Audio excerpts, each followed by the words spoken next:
Deyərsiniz ki, Tahir yenə nə edir? Düşündüm ki, kənd təsərrüfatından fərqli formada bir vlog çəkim və sizlərə göstərim.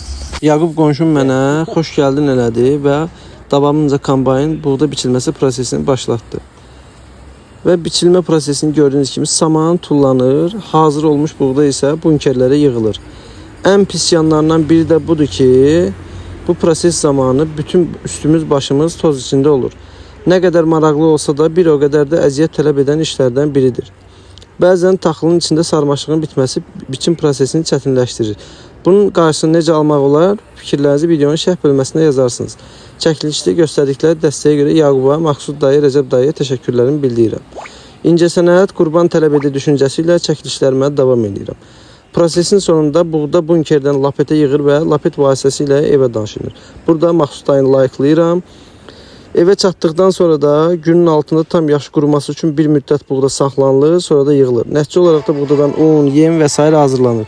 Ümid edirəm ki, maraqlı bir vlog oldu. Bəyəndiysəniz takip edib paylaşmağı unutmayın.